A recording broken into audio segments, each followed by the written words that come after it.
नमस्कार, आज की बात में आपका स्वागत है। आज प्रधानमंत्री नरेंद्र मोदी ने साफ जाहिर कर दिया कि गुजरात में चुनाव विकास के मुद्दे पर ही लड़ा जाएगा। मोदी ने कहा कि जो लोग गुजरात को बदनाम करते हैं, गुजरातियों को गाली देते हैं, गुजरात में जात पात और मजहब की बात करते हैं और चुनाव के मौके पर वोट मांगने चले आते हैं, ऐसे लोगों को सबक सिखाने का वक्त आ गया है। चुनाव के दौरान गुजराती सबका हिसाब बराबर करेंगे। हालांकि मोदी ने यह भी क्लियर कर दिया कि बीजेपी अपने शासनकाल का रिपोर्ट कार्ड जनता के सामने रखेगी। स्कूल, हॉस्पिटल, घर, सड़कें, रोजगार, व्यापार, इन सारे मुद्दों पर जनता के सवालों के जवाब देगी। इसीलिए आज मोदी ने एक ही दिन में विकास की कई योजनाओं की शुरुआत की, ढेर सारी योजनाओं का लोकार्पण किया, स्कूल ऑफ एक्सीलेंस के मॉडल का उद्घाटन किया, डिफेंस एक्सपो में रक्षा के क्षेत्र में आत्मनिर्भरता की बात की, दीसा एयरबेस के शिलान्यास के मौके पर पाकिस्तान को चेतावनी दी और फिर राजकोट में गरीब लोगों को सस्ते लेकिन खुले, हवादार, शानदार घरों की चाबियां सौंपी। लेकिन सबसे ज्यादा चर्चा हुई स्कूल ऑफ एक्सीलेंस की, क्योंकि अरविंद केजरीवाल ने दावा कर दिया कि मोदी ने उनका आइडिया चुरा लिया। केजरीवाल ने कहा कि मोदी स्कूल जाकर उनकी नकल कर रहे हैं, मोदी मजबूरी में स्कूल जा रहे हैं। केजरीवाल ने कहा कि उन्होंने मोदी को सरकारी स्कूल में जाने पर मजबूर कर दिया। मोदी ने पहला स्मार्ट स्कूल बनाया और दिल्ली में आम आदमी पार्टी ने तो सारे स्कूल मॉडर्न कर दिए। ऐसे बड़े बड़े दावे उन्होंने किए। मैं आपको केजरीवाल के दावे सुनवाऊंगा और यह भी बताऊंगा कि मोदी को सरकारी स्कूलों की हालत सुधारने का आइडिया कब आया, कहां से आया।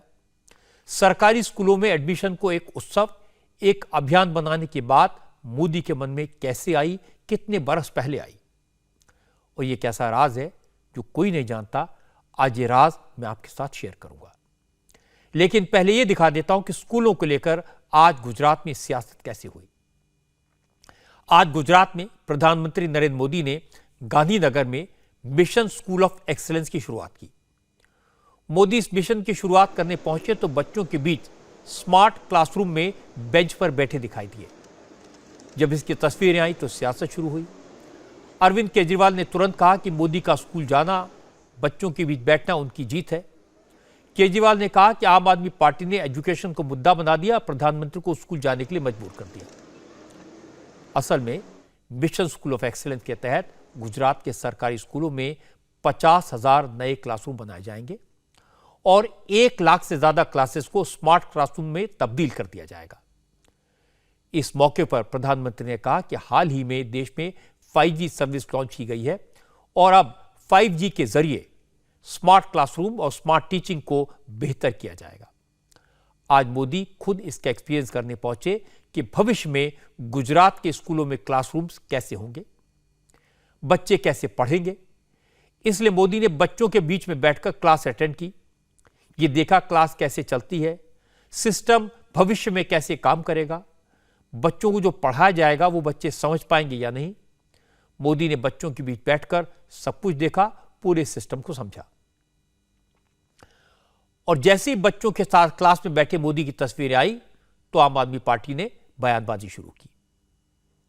केजरीवाल ने कहा स्कूल में बच्चों के बीच मोदी की तस्वीर आम आदमी पार्टी की जीत है।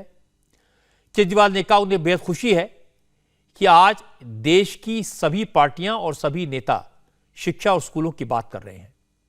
और इसके बाद केजरीवाल ने कहा वो स्कूलों की हालत ठीक करने में एक्सपर्ट हैं। मोदी चाहे तो गुजरात ही नहीं, पूरे देश के स्कूलों की हालत सुधारने में वो केंद्र सरकार की मदद करने को तैयार है। आज मैंने देखा प्रधानमंत्री जी एक स्कूल में गए, वो एक बच्चे के साथ क्लासरूम में बैठे। उन्होंने अपने भाषण में भी शिक्षा के ऊपर और सरकारी स्कूलों की दशा के ऊपर काफ़ी कुछ बोला। मैं बेहद प्रसन्न हूँ कि 75 साल के बाद ही सही, लेकिन सरकारी स्कूलों के, देश के सरकारी स्कूलों की हालत और गरीबों की शिक्षा जो है वो मेन स्ट्रीम राजनीति के अंदर चर्चा का विषय बनी है। मैं आम आदमी पार्टी की ये सबसे बड़ी अभी तक की उपलब्धि मानता हूँ कि आम आदमी पार्टी ने सारी पार्टियों को, सारे नेताओं को शिक्षा और स्कूल के ऊपर बात करने के लिए मजबूर किया है। तो आज मैं समझता हूं कि प्रधानमंत्री जी ने जो शिक्षा में इंटरेस्ट दिखाया, मैं उनसे हाथ जोड़ के निवेदन करना चाहता हूं कि सर, हमें स्कूल ठीक करने आते हैं, हमारे उपयोग कीजिए। हम अपने आप को ऑफर कर रहे हैं। पूरे देश के सारे स्कूलों को, 10 लाख सरकारी स्कूल हैं पूरे देश में, सारे स्कूलों को मात्र 5 साल के अंदर ठीक किया जा सकता है। अब ये तो था केजरीवाल का दावा। अब मनीष सिसोदिया ने क्या कहा यह भी दिखा देता हूं। दिल्ली के स्कूलों की हालत कितनी बदल गई है ये वो बताने लगे। गुजरात के सरकारी स्कूल दिल्ली जैसे बना देंगे ये वादा उन्होंने किया। लेकिन जब मोदी ने स्कूल ऑफ एक्सीलेंस का उद्घाटन किया तो सिसोदिया ने भी कहा मोदी तो उनकी नकल कर रहे हैं। वो स्कूल जाते हैं तो मोदी भी स्कूल पहुंच गए। वो स्कूल में बच्चों के साथ बैठकर फोटो खिंचा रहे हैं, मोदी भी बच्चों के बीच जाकर फोटो खिंचा रहे हैं। और इसके बाद सिसोदिया ने कहा कि मोदी स्कूल तो पहुंचे लेकिन देर से। अगर 27 साल पहले गए होते तो सरकारी स्कूलों का कायाकल्प हो चुका होता। माननीय प्रधानमंत्री जी गुजरात के गांधीनगर के एक स्कूल में गए उसका उद्घाटन करने। पहला मिशन एक्सेलेंस स्कूल गुजरात में बनाया है। उसमें उन्होंने बच्चों के साथ ठीक वैसे ही बैठ के फोटो खिंचवाए जैसे पिछले 7 साल से मैं या अरविंद केजरीवाल जी कहीं स्कूल में जाते हैं तो वहाँ पे जाके हम लोग बच्चों से बैठते हैं, बात करते हैं, टीचर से बात करते हैं। वहीं बैठ के उन्होंने बच्चों की डेस्क पे बैठ के फोटो खिंचवाया। अच्छा लगा देख के कि देश के प्रधानमंत्री जी आज बच्चों के साथ सरकारी स्कूल में बैठ के फोटो खिंचवा रहे हैं। लेकिन दुख की बात यह है कि ये काम 27 साल पहले कर लिया होता तो आज गुजरात के हर बच्चे को, शहर के हर बच्चे को, गांव के हर बच्चे को, सौराष्ट्र से लेके नॉर्थ गुजरात से लेके गुजरात के गांव-गांव तक हर बच्चे को शानदार स्कूल मिल गए होते। अगर अब मैं आपको असलियत बताता हूं। केजरीवाल ने और सिसोदिया ने सिर्फ एक तस्वीर देखकर इतने बड़े बड़े कमेंट कर दिए, पूरी बात नहीं बताई। शायद पूरी बात उन्हें पता भी नहीं थी। अगर वो पूरी बात बता देते तो सच्चाई सामने आ जाती। असल में आज सिर्फ मिशन स्कूल ऑफ एक्सीलेंस की शुरुआत हुई है। मिशन की शुरुआत के मौके पर मोदी की 7 स्पेशल युवाओं से मुलाकात भी हुई। मैं युवाओं को स्पेशल इसलिए कह रहा हूं कि जब ये छोटे बच्चे थे तब खुद प्रधानमंत्री मोदी इनको स्कूल लाए थे और एडमिशन कराया था। अब ये बच्चे जवान हो चुके हैं और पढ़ाई पूरी करके कहीं ना कहीं नौकरी कर रहे हैं। मोदी जब गुजरात के मुख्यमंत्री थे तो उन्होंने स्कूल ना आने वाले बच्चों या पढ़ाई बीच में छोड़ने वाले स्टूडेंट्स के लिए शाला महोत्सव कार्यक्रम शुरू किया था। इस प्रोग्राम की शुरुआत आज से करीब 20 साल पहले यानी जून 2003 में की गई थी। इस योजना के तहत बच्चों को मुफ्त शिक्षा का इंतजाम किया गया था। उस वक्त मोदी खुद गांव-गांव में जाते थे, माता पिता से अपने बच्चों को, खासकर बेटियों को स्कूल भेजने की अपील करते थे। इसी दौरान उन्होंने आदिवासी गांव में जाकर कई बच्चों का स्कूल में एडमिशन करवाया। आज मोदी ऐसे ही बच्चों से मिले जिनका स्कूलों में एडमिशन उन्होंने 20 साल पहले खुद करवाया था। आज मोदी ने कहा कि 20 साल पहले वो जून के महीने में तपती दोपहरी में गांव-गांव जाते थे, पेरेंट्स से बात करते थे, उन्हें समझा बुझाकर उनके बच्चों को स्कूल ले जाते थे। मोदी ने कहा जिन बच्चों को उंगली पकड़कर मैं स्कूल के गेट तक ले गया था, आज उन बच्चों से मिलकर अच्छा लगा। आज वो सब पढ़ लिख कर जीवन में आगे बढ़ चुके हैं। आदिवासी ગામોમાં ગયો તો 40-45 ડિગ્રી ગરમી હતી। 13, 14, 15 જૂનના એ દિવસો હતા અને જે ગામમાં બાળકોનું ઓછામાં ઓછું શિક્ષણ છે ને દીકરીઓનું ઓછામાં ઓછું શિક્ષણ એ ગામમાં ગયો હતો અને પહેલી વાર એ ગામમાં મેં કહ્યું તો હું તમારે ત્યાં ભિક્ષા માંગવા આવ્યો છું અને મને તમે ભિક્ષામાં વચન આપો કે મારે તમારી દીકરીને ભણાવવી છે ને તમે તમારી દીકરીને ભણાવશો। અને એ પહેલા કાર્યક્રમમાં જે બાળકોને હું આંગળી પકડીને નિશાળે લઈ ગયો હતો એ બાળકોના આજે મને દર્શન કરવાનો અવસર મળ્યો। આ પળે હું સૌથી પહેલા એમના માતા પિતાને વંદન કરું છું કારણ એમણે मारी बात ने स्वीकारी। मुख्यमंत्री रहते हुए मैंने गांव गांव जाकर खुद सभी लोगों से अपनी बेटियों को स्कूल भेजने का आग्रह किया था और परिणाम ये हुआ है कि आज गुजरात में करीब करीब हर बेटा बेटी स्कूल पहुंचने लगा है। स्कूल के बाद अब कॉलेज जाने लगा है। तो अब एक बात तो यह साफ हो गई कि मोदी ने शिक्षा का अभियान कब शुरू किया था, कितने साल पहले शुरू किया था। मोदी आज जिन बच्चों से मिले वो सभी नर्मदा जिले के डेडियापाड़ा इलाके के हैं। दिलीप भाई, कल्पनाबेन, दिलीप कुमार, अरुणाबेन, कमलेश भाई, करुणाबेन, कृष्णाबेन और विमलाबेन, ये सभी स्टूडेंट्स अपनी पढ़ाई पूरी करके काम कर रहे हैं। कोई पुलिस में है, कोई जूनियर असिस्टेंट है, तो कोई बैंक में काम करता है। प्रधानमंत्री के प्रोग्राम के बाद आज हमारे संवाददाता निर्णय कपूर ने इन सभी से बात की। इनका कहना है कि गुजरात में अब तो स्कूलों की सूरत काफी बदल चुकी है। जब वो छोटे थे तब पढ़ाई के न अच्छे सरकारी स्कूल थे, ना माता पिता के पास इतना पैसा था कि वो प्राइवेट स्कूल में पढ़ा सकें। उस समय मोदी ने मुफ्त में पढ़ाई का इंतजाम किया, स्कूलों की हालत को सुधारा। इसके कारण गुजरात के लाखों बच्चों का भविष्य सुधर गया। तब हमें पता भी नहीं था कि ये हमारे गुजरात के सीएम है। जब हमारे स्कूल में आए थे तब हमें पता चला कि ये हमारे गुजरात के सीएम है और हमें स्कूल में एडमिशन दिलाने के लिए आए हैं। ये जो 20 साल का जो ये जब गैप रहा, कभी सोचा नहीं था कि दोबारा ऐसा प्रधानमंत्री जिससे मिलने का मौका मिलेगा। अच्छा, ये देखिए प्रधानमंत्री जी बैठे हुए स्टेज पे। हाँ, ये मेरा पिक है। ये आप हैं? हाँ सर। अच्छा, ये प्रधानमंत्री जी और आप कहाँ पे?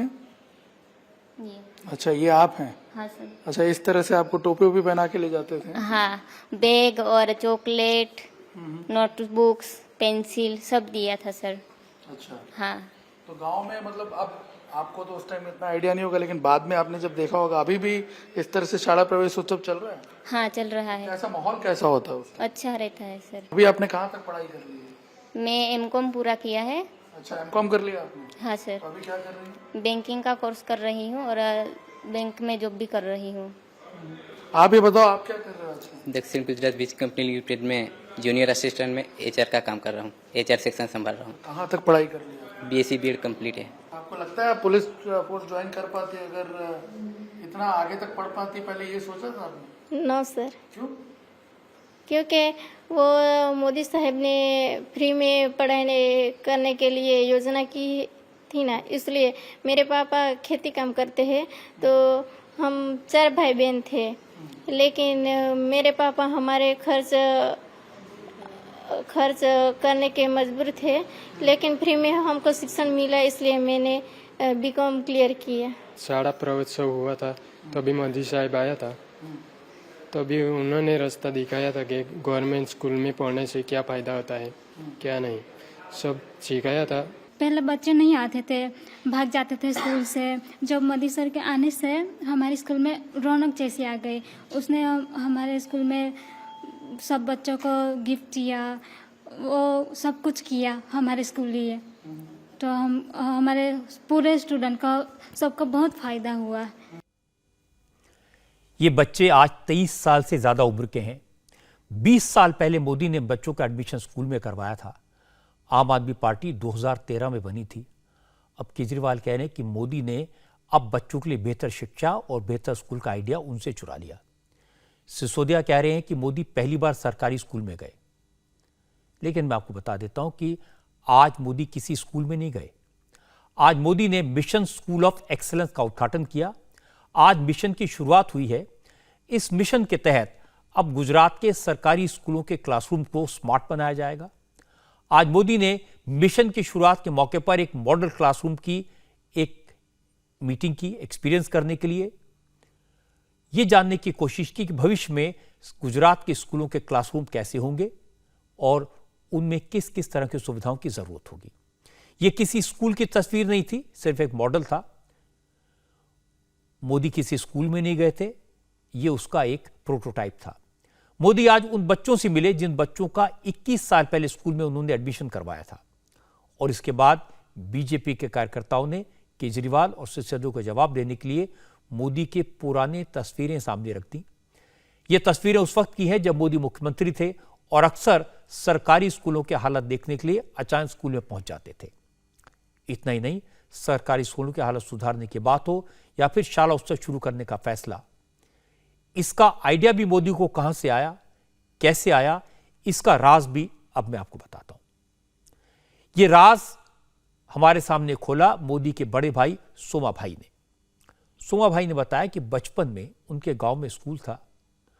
उसके प्रिंसिपल खुद घर घर जाकर बच्चों को स्कूल से लाते थे, उनका एडमिशन कराते थे और इन बच्चों और उनके परिवार वालों को साथ लेकर जुलूस की शक्ल में रोड पर निकलते थे और शिक्षा की वैल्यू समझाते थे, इंपॉर्टेंस बताते थे। मोदी का स्कूल में एडमिशन उन्होंने ही किया और ऐसे ही किया तो शाला उत्सव का आइडिया मोदी को वहीं से आया।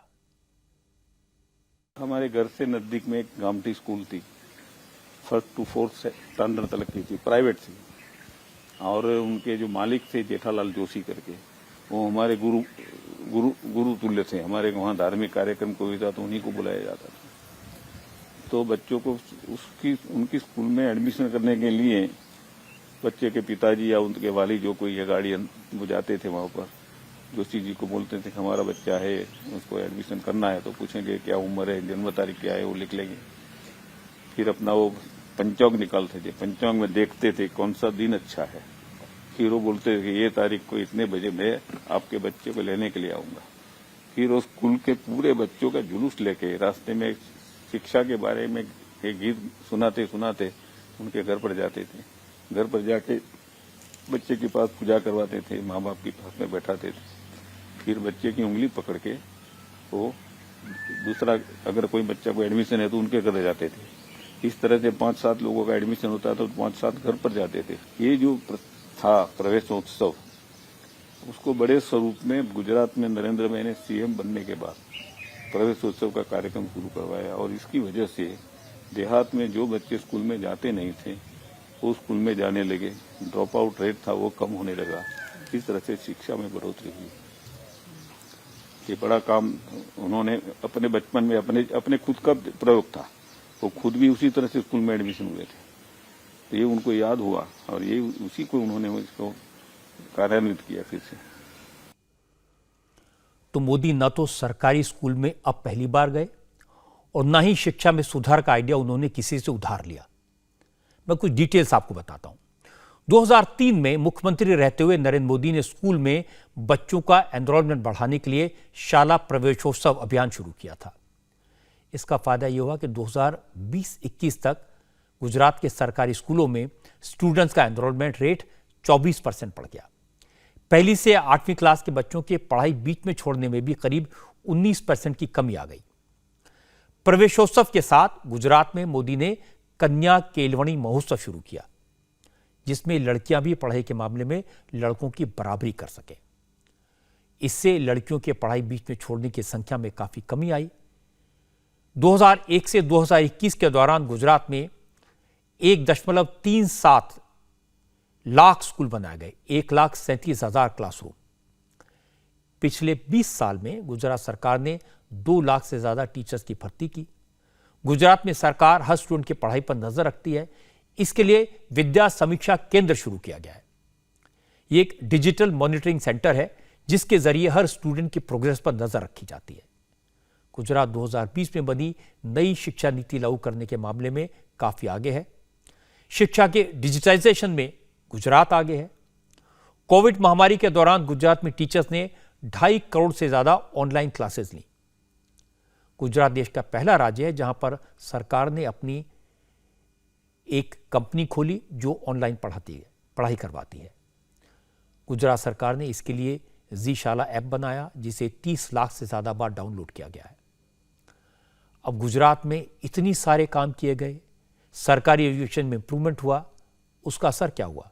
असर ये हुआ कि पिछले 4 साल में 11 लाख से ज्यादा स्टूडेंट्स ने प्राइवेट स्कूल छोड़कर सरकारी स्कूलों में दाखिला लिया। आज गुजरात के स्कूलों को लेकर कंट्रोवर्सी क्रिएट करने की जो कोशिश हुई, गुजरात में शिक्षा के सुधार के लिए, स्कूलों की बेहतरी के लिए मोदी ने कितना काम किया, इसके बारे में सवाल उठाए गए। ये बताने के लिए न तो तस्वीरों की जरूरत है न किसी सर्वे की। ये गुजरात के छात्र बताते हैं, उनके पेरेंट्स बताते हैं। इसलिए केजरीवाल की इस बात में तो दम नहीं है कि स्कूलों के मामले में मोदी उनकी नकल कर रहे हैं, उनसे सीख रहे हैं। यह बेकार की बात है कि मोदी आज एक स्कूल में इसलिए गए क्योंकि केजरीवाल स्कूलों में जाते हैं, सिसोदिया स्कूलों में जाते हैं, क्योंकि मोदी तो आज किसी स्कूल में गए ही नहीं। मोदी ने तो स्कूल ऑफ एक्सीलेंस के एक मॉडल का उद्घाटन किया, ये बताने के लिए कि गुजरात में भविष्य के स्कूल कैसे होंगे। इसलिए नकल करने का तो कोई सवाल ही नहीं पैदा होता। और मैं आपको बता देता हूं कि मिशन स्कूल ऑफ एक्सीलेंस है क्या। दरअसल स्कूलों को लेकर ये एक बहुत बड़ा और महत्वाकांक्षी प्रोजेक्ट है, जिसके अंतर्गत गुजरात के 20,000 स्कूलों को अपग्रेड करके वर्ल्ड क्लास बनाया जाएगा। इसमें 15,000 सरकारी प्राइमरी स्कूल हैं और 5,000 सेकेंडरी और हायर सेकेंडरी स्कूल हैं। इन स्कूलों को वर्ल्ड क्लास डिजिटल सुविधाएं मुहैया कराई जाएंगी, स्मार्ट क्लासेस बनाई जाएंगी, हर ग्रेड के लिए अलग से एक टीचर और अलग क्लासरूम की फैसिलिटी दी जाएगी। लेकिन ऐसा नहीं कि इससे सिर्फ 20,000 स्कूलों को ही फायदा होगा। मिशन के तहत उन स्कूलों की भी मदद की जाएगी जहां सुविधाओं की कमी है। असल में नरेंद्र मोदी स्कूलों को सुधारने का काम तब से कर रहे हैं जब केजरीवाल इनकम टैक्स की नौकरी छोड़कर एनजीओ चला रहे थे। अगर केजरीवाल अपने काम का बखान करते, दिल्ली में उन्होंने स्कूलों के लिए क्या किया इसकी बात करते तो अच्छा होता। लेकिन मोदी के गुजरात में गुजरातियों से यह कहना कि मोदी की स्कूलों को सुधारने की मुहिम केजरीवाल से इंस्पायर्ड है, ये किसी के गले नहीं उतरेगा। मोदी के बारे में ये कोई नहीं कह सकता कि वो काम नहीं करते। 13 साल गुजरात के मुख्यमंत्री रहे तो उनका काम बोलता था। काम ने ही मोदी को इतना बड़ा लीडर बनाया। पिछले 8 साल से मोदी प्रधानमंत्री हैं और उन्होंने काम करने में, मेहनत करने में कोई कसर नहीं छोड़ी। और मोदी कैसे काम करते हैं और कितना काम करते हैं इसका एक उदाहरण आज राजकोट में दिखाई दिया, जब उन्होंने गरीबों को शानदार घरों की चाबियां दी।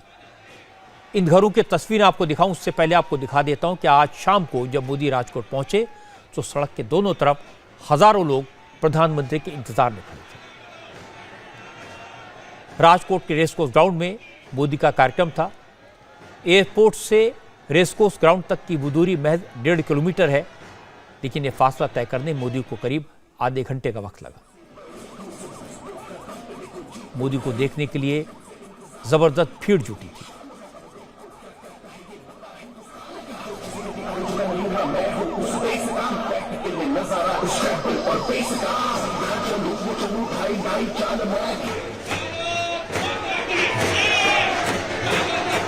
आज प्रधानमंत्री मोदी ने जिन घरों की चाबी गरीबों को सौंपी वो घर लाइट हाउस प्रोजेक्ट के तहत बनाए गए हैं।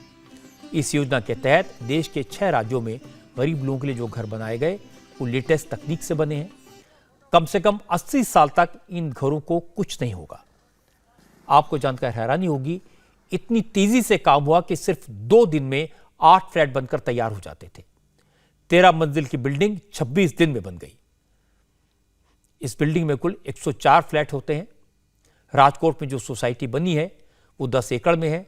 इसमें 13 मंजिल के कुल 11 ब्लॉक्स हैं, यानी सोसाइटी में कुल 1144 फ्लैट्स हैं।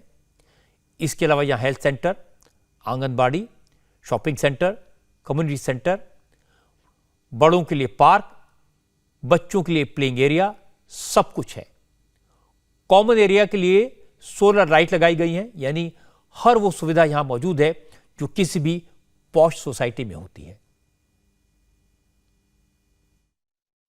राजकोट गुजरात आज़ादी का अमृत महोत्सव, ये गेट पर ही लिखा हुआ ये बता रहा है कि आज़ादी के अमृत महोत्सव में इस प्रकार का घर गरीबों के लिए बनना ये कितना खास है। और जैसे सोसाइटी में आप अंदर घुसे हैं, अंदर आने के साथ जो पहली चीज नजर आती है वो शॉपिंग सेंटर नजर आ रही है। दूसरी चीज जो मुझे दिख रही है वो एक हेल्थ सेंटर दिख रहा है, साथ ही साथ आंगनबाड़ी दिख रहा है। यानी कि कुल मिलाकर आधुनिक सोसाइटी में जो भी चीजें जरूरी चीजें होती हैं सहूलियत के हिसाब से, उन सारी चीजों का ध्यान में रखा गया है। सामने खुला स्पेस जो कि पार्किंग वगैरह के लिए इस्तेमाल किया जा सकता है, पार्क नजर आ रहा है और बड़ी बड़ी बिल्डिंग यानी कि हाई राइज बिल्डिंग तैयार किया गया है। ग्लोबल हाउसिंग चैलेंज कंपटीशन का आयोजन किया गया और उस कंपटीशन में देश के सभी राज्यों को आमंत्रित किया गया। अलग अलग उसके पैरामीटर्स थे और उन पैरामीटर्स के आधार पे 6 राज्यों का चयन किया गया, जिसमें नॉर्थ ईस्ट में त्रिपुरा, झारखंड, उत्तर प्रदेश, मध्य प्रदेश, तमिलनाडु और गुजरात, इन 6 राज्यों के 6 शहरों को चेन्नई, राजकोट, इंदौर, लखनऊ, रांची और अगरतला, इन 6 शहरों का चयन किया गया है इस लाइट हाउस प्रोजेक्ट के तहत। यानी कि ऐसे तकनीक का इस्तेमाल जिसमें बहुत कम समय में किफायती कीमत पर बहुत टिकाऊ मकान तैयार किया जा सके और स्थानीय जलवायु और जरूरतों के हिसाब से। और इसके तहत पिछली बार चेन्नई में पीएम मोदी ने इस प्रोजेक्ट का उद्घाटन किया था और लाभार्थियों को मकान आवंटित किया। और ये दूसरा प्रोजेक्ट राजकोट में कुल 1144 ऐसे फ्लैट हैं जो कि आवंटित किए गए हैं। देवेंद्र पाराशर ने आपको सोसाइटी दिखा दी, यहां पर जो फैसिलिटीज है उनके बारे में बता दिया। अब सवाल यह कि ऐसा फ्लैट कितने में मिलेगा? तो आपको जानकर आश्चर्य होगा कि लाइट हाउस प्रोजेक्ट के तहत बने इस सोसाइटी में घर के लिए गरीब लोगों को सिर्फ 3.5 लाख रुपए देने होंगे। फ्लैट उन्हीं लोगों को दिया गया है जिनकी एनुअल इनकम, सालाना कमाई 3 लाख रुपए से कम है। हालांकि एक फ्लैट की कीमत करीब 10.5 लाख रुपए पड़ती है, लेकिन 6.5 लाख रुपए की सब्सिडी दी गई है और बाकी 3.5 लाख रुपए बैंक से लोन भी मिल सकता है। ड्रॉ के आधार पर उनको सेलेक्ट किया गया है। यहाँ का जो म्युनिसिपल कॉर्पोरेशन है उन्होंने बेनिफिशरीज को सेलेक्ट किया है और जो बेनिफिशरीज हैं उनका जो एनुअल इनकम है वो less than 3 lakh per annum है। एक फ्लैट का जो कॉस्ट आया है गवर्नमेंट को 10.40 लाख आया है। Out of 40 lakh 5.5 lakh central government का सब्सिडी है और 1.50 लाख स्टेट गवर्नमेंट की सब्सिडी है। बेनिफिशरीज को ओनली 3.40 लाख देना है, वो भी बैंक से जो है इनको लोन जो है प्रोवाइड कर दिया गया है। तो देवेंद्र पाराशर ने आपको बाहर से सोसाइटी की तस्वीरें दिखाई, घर की कीमत भी बताई। अब ये घर अंदर से कैसे दिखते हैं ये देखना भी जरूरी है। ये घर 2 BHK हैं और वाकई में स्पेशियस हैं, वेंटिलेशन अच्छा है, हवा और रोशनी का पूरा इंतजाम है। घर बनाने में दिव्यांगों का भी ध्यान रखा गया है। हर बिल्डिंग के पहले फ्लोर में दिव्यांगों के लिए 5 फ्लैट बनाए गए हैं। कौन सी प्लानिंग है, कौन सा एक्शन है जिसके चलते पीएम मोदी ईडब्ल्यूएस के लोगों के लिए ऐसा फ्लैट दे रहे हैं? जैसे ही आप फ्लैट में इंटर करें, यहाँ पे आपको एक ड्राइंग स्पेस दिखेगा। ड्राइंग स्पेस के साथ अगर सामने के हिस्से में आए तो यहाँ पर किचन के लिए स्पेस है, सिंक लगा हुआ है। दूसरी तरफ के हिस्से में आए तो यहाँ पर एक बाथरूम और बाथरूम के साथ एक पहला कमरा दिखेगा आपको, जो कि इस 2 BHK फ्लैट के अंतर्गत है। और इस 2 BHK फ्लैट में 2 रूम और जाहिर तौर पे और इसके अलावा एक ड्राइंग स्पेस, 2 लैट्रिन बाथरूम हैं। दूसरे कमरे में आ जाते हैं, यहाँ भी देखें तो इसके साथ एक अटैच लैट्रिन बाथरूम है, साथ ही साथ वार्डरोब के लिए पूरी जगह एक तैयार की गई है और खुलेपन रखा गया है। तो कुल मिलाकर आरामदायक फ्लैट एक तैयार किया गया है। पीएम मोदी के किसी भी प्लानिंग और एक्शन में दिव्यांगों पर विशेष फोकस रहता है, उनकी चिंता रहती ही है। और यहाँ पर आप देखें तो दिव्यांगों के लिए जो कि सबसे बड़ी चिंता ये रहती है कि जो उनका बाथरूम हो वो किस प्रकार से होना चाहिए। तो जो फ्लैट दिव्यांगों के लिए रखा गया है, हर एक ब्लॉक में पहले फ्लोर पे 5 ऐसे फ्लैट, उसका टॉयलेट इस प्रकार से टॉयलेट और बाथरूम को रखा गया है ताकि ज्यादा स्पेसेस रहे और इसमें व्हील चेयर भी आसानी से लेकर जाया जा सके। जिन लोगों को आज ऐसे घर मिले, उनकी चाबियां मिली, ऐसे घर जिनमें रोशनी है, हवा है और सिर्फ 3.5 लाख रुपए में ये घर मिले, इसके बाद इन लोगों से कोई कितना भी कहे कि मोदी ने काम नहीं किया। जिन लोगों को घर मिले हैं उन लोगों को वो ये कहे कि मोदी ने गरीबों का ख्याल नहीं किया, तो कहने वालों की बातों का कौन यकीन करेगा। और मैं जानता हूं कि मोदी अपनी पार्टी के नेताओं से हमेशा एक बात कहते हैं कि अगर जमीन पर आपका काम दिखाई देता है, अगर सड़कें, हॉस्पिटल, घर, स्कूल ये लोगों को दिखाई देते हैं, तो फिर कोई कितनी भी आलोचना कर ले, कितनी भी आरोप लगा ले, उसका जनता पर असर नहीं होता। काम देखकर जनता तय करती है कौन सच बोल रहा है, कौन झूठ। सरकारी स्कूलों के मॉडर्नाइजेशन इशू पर आम आदमी पार्टी ने मोदी को घेरा, बीजेपी पर विकास के झूठे दावों का इल्जाम लगाया, लेकिन आज कांग्रेस की तरफ से इस बारे में कोई बयान नहीं आया। वजह थी आज ही मल्लिकार्जुन खड़गे कांग्रेस के नए प्रेसिडेंट इलेक्ट हुए हैं, चुनाव जीते हैं और कांग्रेस के ज्यादातर नेता पार्टी के नए अध्यक्ष को बधाई देने के काम में लगे थे। खड़गे को 7,897 वोट मिले और उनके मुकाबले में खड़े शशि थरूर को 1,072 वोट मिले और 400 से ज्यादा वोट इनवैलिड डिक्लेयर कर दिए गए। जैसे ही इलेक्शन ऑफिसर मधुसूदन मिस्त्री ने चुनाव नतीजे का ऐलान किया तो कांग्रेस के दफ्तर में ढोल नगाड़े के साथ जश्न शुरू हो गया।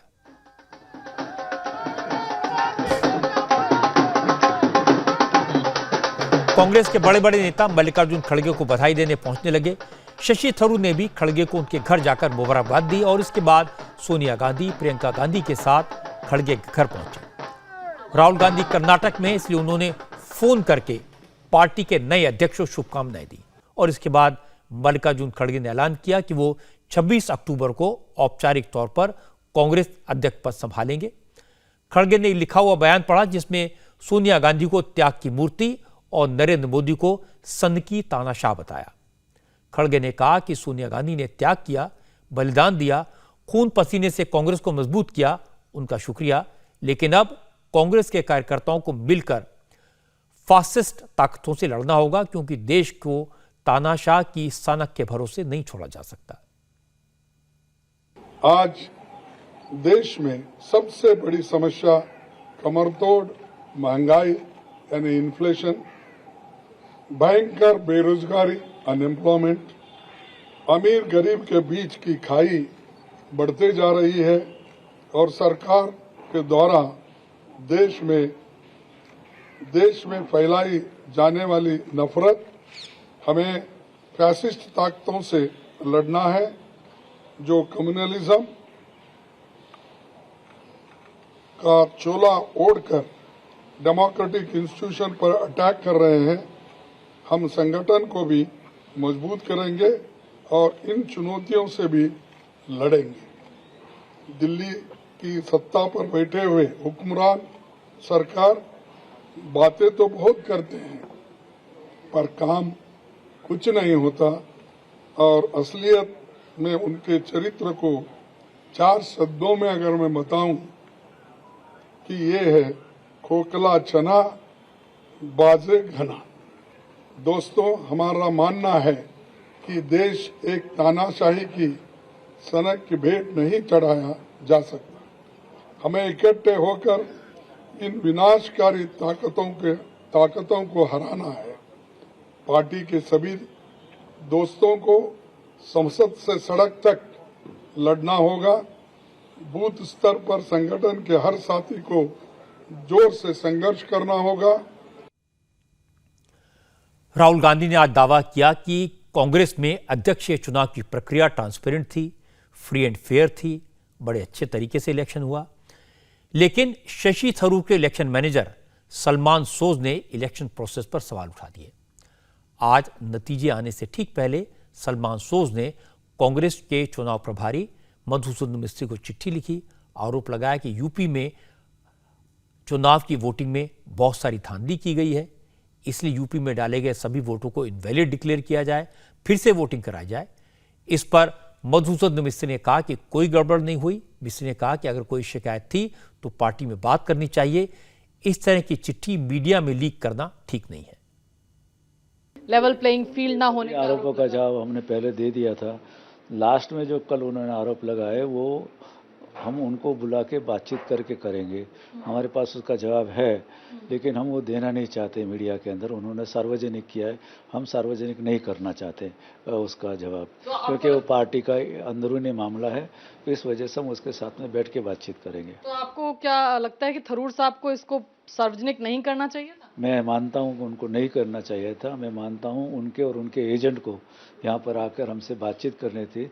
पूरे 36 जितने भी बॉक्सेस थे, 66 69 जितने बॉक्स, उसमें किसी में कहीं पर भी कोई कंप्लेंट थी। सिर्फ 2 बॉक्स में एक ऊपर का जो सील था, वो सील के अंदर एम्ब्रोस किया हुआ नंबर नहीं था, उसकी एक कंप्लेंट थी कि इसको वाक किया गया। हालांकि वो हमने बताए, सब बॉक्स खोल के बताए उनको कि ये देख लीजिए आप।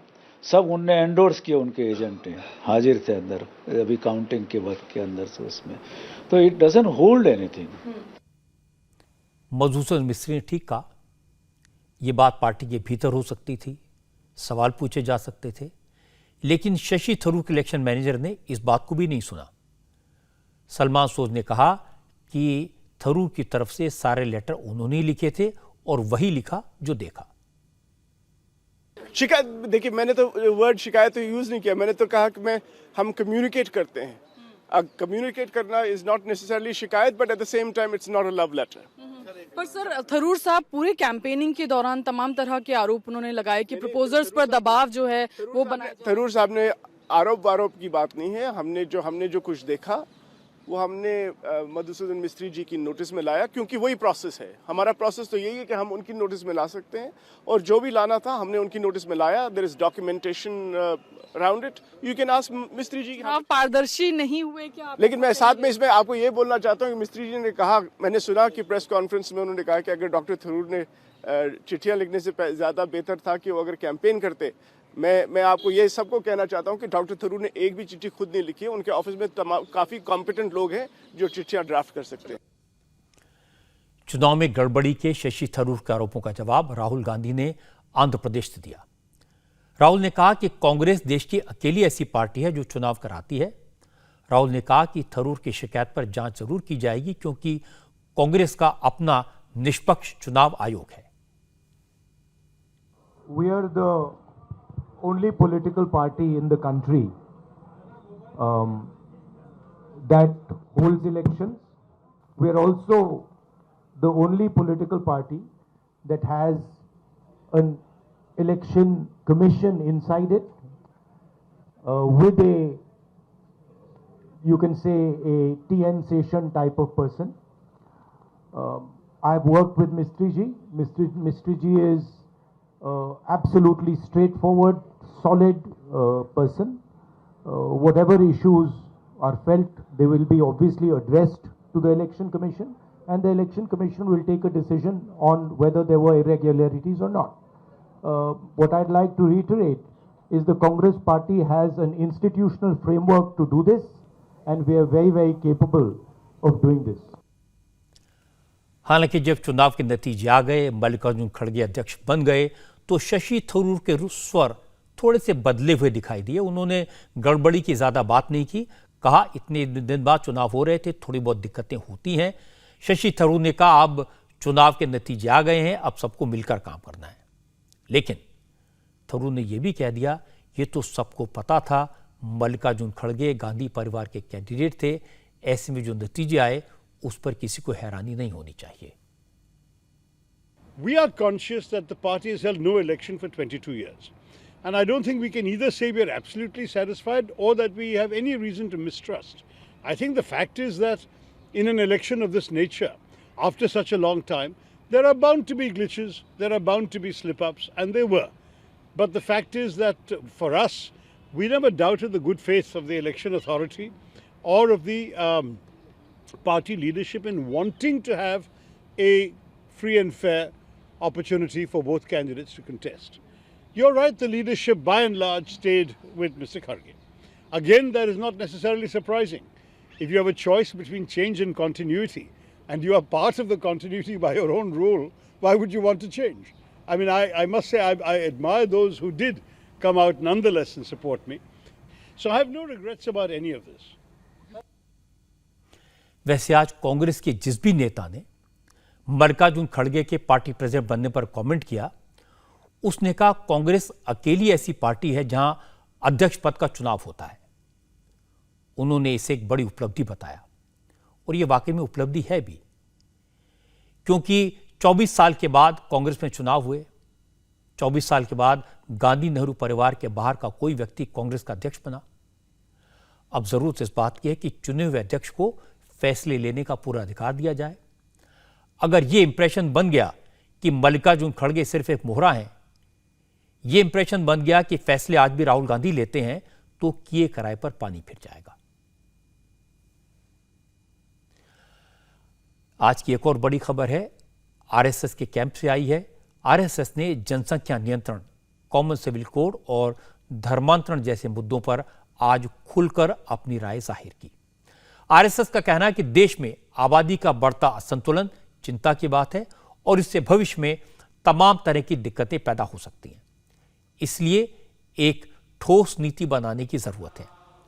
प्रयागराज में संघ की अखिल भारतीय कार्यकारी मंडल की बैठक के बाद संघ के सर कार्यवाह दत्तात्रेय होसबोले ने कहा, अगर आबादी के इम्बैलेंस को रोकने की कोशिश नहीं की गई तो देश को इसके गंभीर नतीजे भुगतने पड़ सकते हैं। जनसंख्या एक संख्या के दृष्टि से जैसे एक परिवार में कितने रहने चाहिए, 2.1 से अधिक रहनी चाहिए एक परिवार में संख्या। अब वो 1.9 से कम हो गया है। ये पिछले 10-20 वर्षों में ऐसे हुआ है।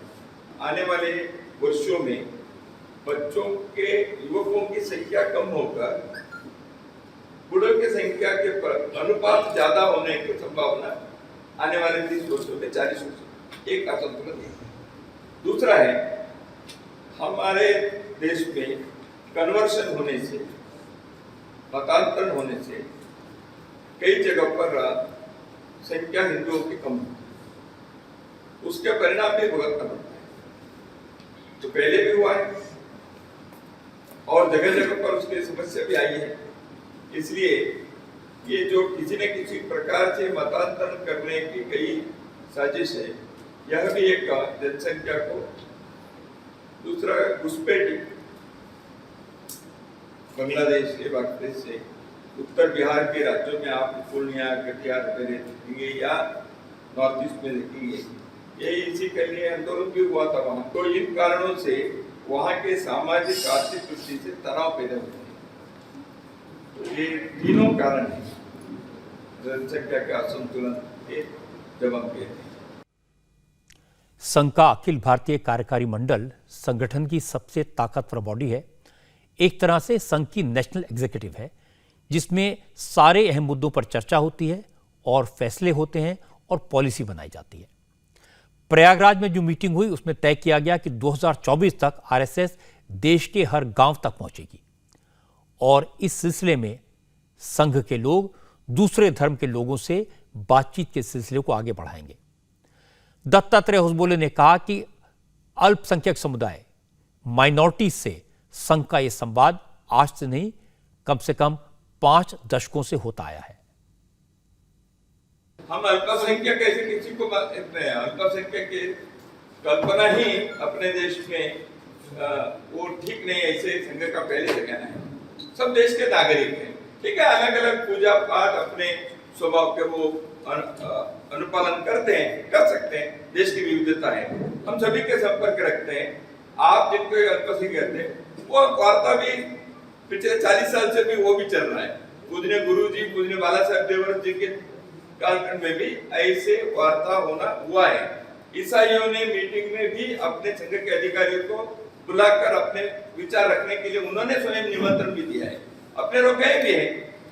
क्या मतलब ऐसे लोगों को जोड़ने के लिए दूसरे समुदाय के समाज के संवाद बातचीत करने के लिए क्या कोई अभियान चलाया जाएगा? अभियान नहीं, समाज का संवाद रखना। जैसे जैसे समय कोई इच्छा व्यक्त करते हैं, संवाद रखते हैं। एक समाज में रहते हैं, सभी नागरिक हैं, संवाद रखना भारतीय संस्कृति की एक अच्छी पद्धति है। हम सबसे संवाद, सिर्फ संवाद तक ही नहीं, उन्हें जोड़ने आगे देखेंगे संवाद में क्या निकलता है। संघ ने धर्म परिवर्तन के बढ़ते मामलों पर भी आज चिंता जताई।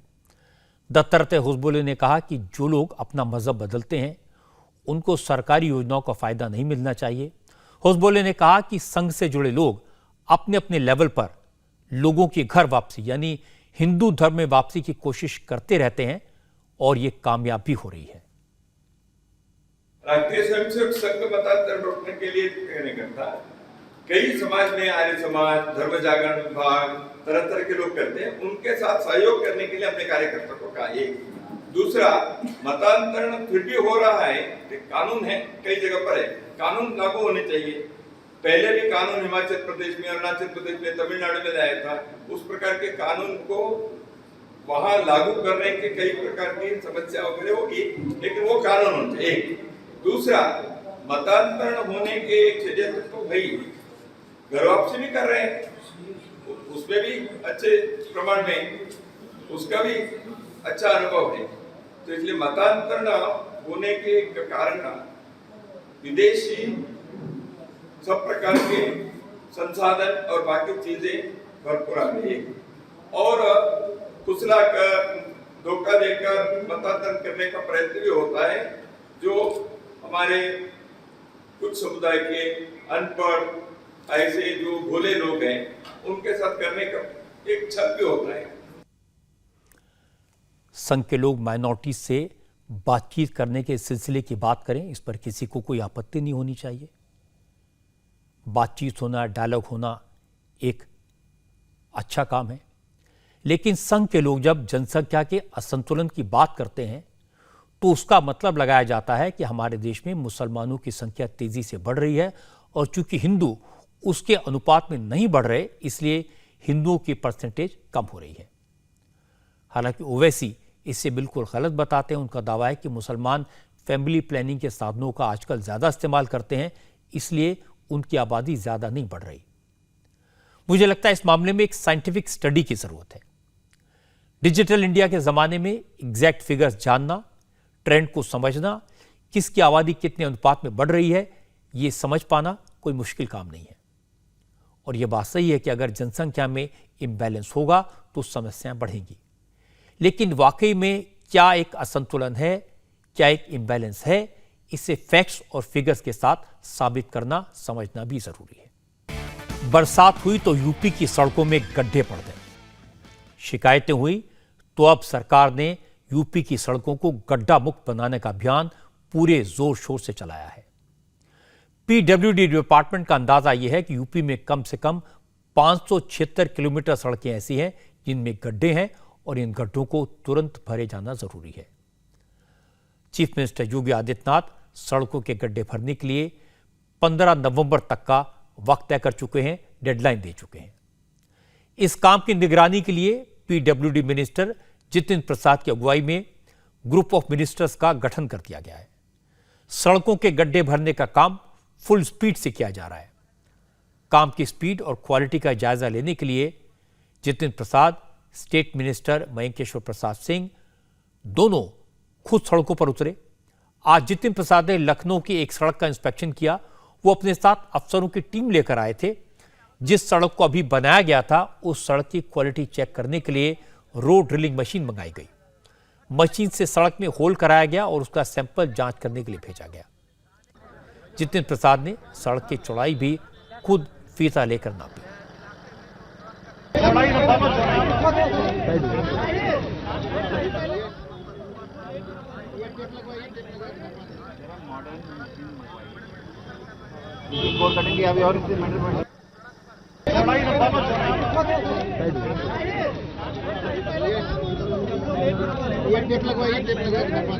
मॉडर्न मशीन मंगवाई है, कटिंग की अभी और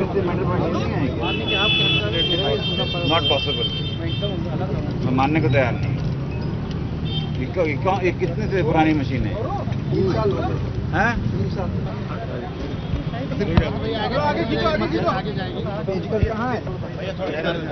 कौन से जमाने का चलता है?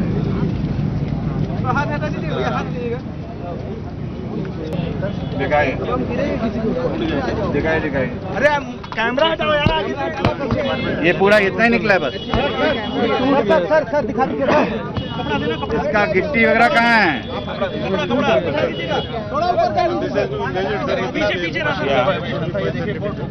5 सेंटीमीटर लास्ट स्केल लाओ। स्केल लाओ। ये टूट गया। क्या ये टूट गया? ये निकाल के दिखाइए पूरा। चलिए और क्या है इसमें, चेकिंग बताइए और क्या है। इसको टेस्टिंग के लिए भिजवाइए। क्या क्या है? सील करो, अभी करो, सील करो। पेट्रोल कंटेंट चेक करवा लेंगे सर। इतना हंगामा इसलिए हो रहा है क्योंकि मुख्यमंत्री योगी आदित्यनाथ के निर्देश पर इसी साल मई में यूपी की सड़कों का सर्वे किया गया था। तब यूपी की 441 किलोमीटर सड़कों की हालत खराब मिली। सर्वे के दौरान 331 किलोमीटर सड़क में गड्ढे मिले, जबकि लगभग 110 किलोमीटर लंबी सड़कों की हालत इतनी खराब थी कि उन्हें नए सिरे से बनाने की जरूरत थी।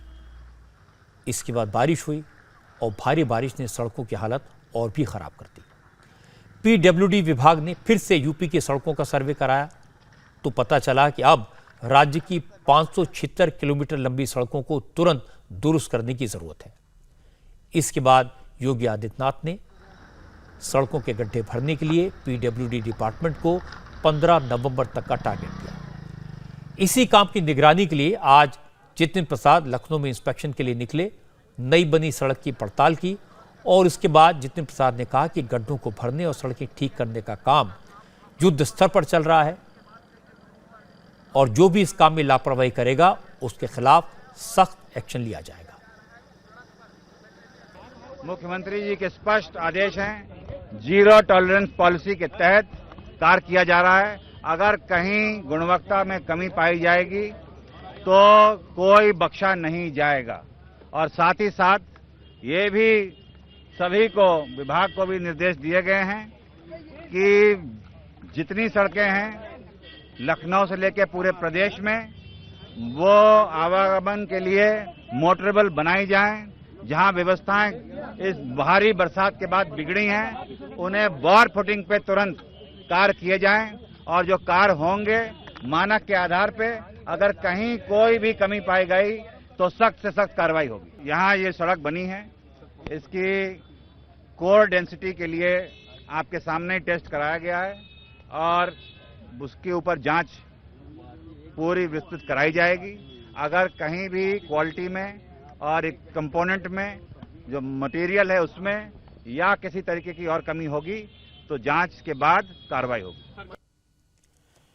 योगी आदित्यनाथ की खासियत है कि वो अपनी सरकार की कमियों पर पर्दा डालने के बजाय अपनी सरकार के कामों में कमियां ढूंढते हैं, खोजते हैं और फिर उन्हें दुरुस्त करने के लिए कड़े फैसले लेते हैं। आमतौर पर बारिश के बाद सभी राज्यों में सड़कों की हालत खराब हो जाती है। इस बार तो वैसे भी बहुत ज्यादा बारिश हुई है, लेकिन ज्यादातर जगह सरकारें ये बात मानने के बजाय इधर उधर की बातें करने लगती हैं। नेता इस पर पर्दा डालने की कोशिश करते हैं, ढकने की कोशिश करते हैं, लेकिन योगी ने सड़कों को दुरुस्त करने की मुहिम चलाई और वो भी ऐलान करके, डेडलाइन देकर। अब सड़कों की क्वालिटी पर नजर रखी जा रही है। मंत्री खुद सड़क पर उतरे हैं, इसलिए काम में तेजी आएगी और क्वालिटी इंप्रूव होगी, इसकी उम्मीद करनी चाहिए। पटना से आज बिहार के विधायकों के लिए जो नए घर बने हैं उनकी तस्वीरें आई हैं। तो मैं आपको इन नए आवास की तस्वीरें दिखाऊं उससे पहले आपको पुराने विधायक आवास की तस्वीरें दिखा देता हूं ताकि आपको अंदाजा लगे कि कितना फर्क है। ये जो तस्वीरें आप देख रहे हैं राजधानी पटना के दरोगा राय पथ में बने विधायकों के पुराने बंगले हैं।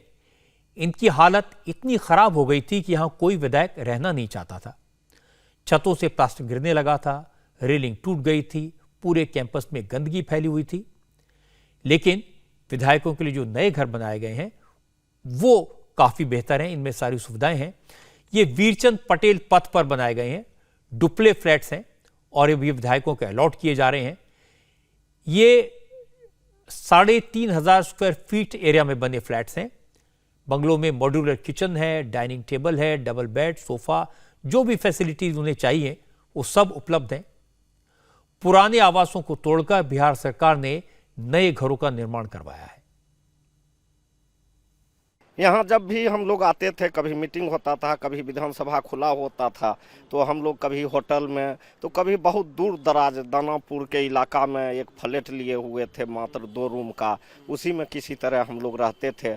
और जो हम लोगों के तरफ से जनता मालिक का जो सुख सुविधा मिलना था वह नहीं मिल पाता था। अगर कोई वो काम से पटना आते थे, पूछ देते थे विधायक जी हमको रहना है, हमको रात हो गया, हमारे पास बीमारी है, तो लोग को हम बड़ी कचोट होती थी कि हम विधायक बनने के बाद भी लोग को सही जगह। कैसा लग रहा है अंदर की जो व्यवस्था दी गई है, सब कुछ अब अच्छा लग रहा है? जी बहुत अच्छा जी। तो ये अच्छी बात है कि बिहार के विधायकों को पटना में नए घर मिलेंगे जो पहले से बेहतर हैं। अब तक सारे विधायक किराए के घरों में रहने को मजबूर थे और अब वो बेहतर काम कर पाएंगे, इसकी भी उम्मीद करनी चाहिए। और चलते चलते मैं आपको अयोध्या में होने वाले दीपोत्सव की बात बताता हूं। दीपोत्सव का पहला दीप इस बार प्रधानमंत्री नरेंद्र मोदी जलाएंगे। प्रधानमंत्री मोदी इस बार छोटी दीपावली के दिन अयोध्या में रहेंगे। वो दीपोत्सव कार्यक्रम में शामिल होंगे और रामलला के दर्शन भी करेंगे। प्रधानमंत्री के दौरे और दीपोत्सव की तैयारियों को लेकर आज मुख्यमंत्री योगी आदित्यनाथ ने इसका जायजा लिया। इस बार पूरी अयोध्या में करीब 18 लाख दीप जलाकर छोटी दिवाली मनाई जाएगी, जो अपने आप में बड़ा रिकॉर्ड होगा। नरेंद्र मोदी करीब 3 घंटे से ज्यादा वक्त अयोध्या में रहेंगे। राम मंदिर के मुख्य पुजारी सत्येंद्र दास ने बताया कि ये पहला मौका होगा जब देश का कोई प्रधानमंत्री राम जन्मभूमि में रामलला के सामने दीप प्रज्वलन करेगा। सत्येंद्र दास ने कहा कि पिछली बार जब पीएम मोदी अयोध्या आए थे तब कोरोना का खतरा था, सोशल डिस्टेंसिंग के साथ कार्यक्रम हुआ था, लेकिन इस बार पीएम मोदी को रामलला का चंदन भी लगाया जाएगा और उनसे दीप भी प्रज्वलित करवाया जाएगा। वहाँ का दीपक जो होगा परिसर के अंदर का रामलला के मंदिर का, वह प्रधानमंत्री के हाथों द्वारा जलाया जाएगा। बाकी जितने दीपक हैं और लोग जलाएंगे, तो यह एक विशेष रहेगा। इसके पहले जब आए थे तो उसमें भयंकर कोरोना का स्वरूप रहा। इसमें कोई भी दूर, हम लोग स्वयं पुजारी होते हुए उनको न चंदन लगा सके, न माला पहरा सके, न कोई वस्त्र प्रदान कर सके, न उनसे बात कर सके। इस तरह की स्थिति रही। लेकिन अब की कम से कम दो शब्द अपने भी बात करेंगे रामलला की ओर से, उसके बाद में दीप प्रज्वलित करेंगे। यह एक अद्भुत दृश्य आज तक का पहला समय होगा जो वहाँ पर प्रधानमंत्री जी के द्वारा दीप का प्रज्वलन किया जाएगा। तो राम भक्त ये जान सकते हैं कि इस बार अयोध्या में दीपावली अद्भुत तरीके से मनाई जाएगी। 2 बरस के कोरोना के बाद और फिर अब राम मंदिर के निर्माण के साथ साथ अयोध्या में दीपावली का नजारा अनूठा होगा। इंडिया टीवी हर वक्त हर जगह डाउनलोड करने के लिए सर्च करें India TV news Google play store या ऐप स्टोर पर।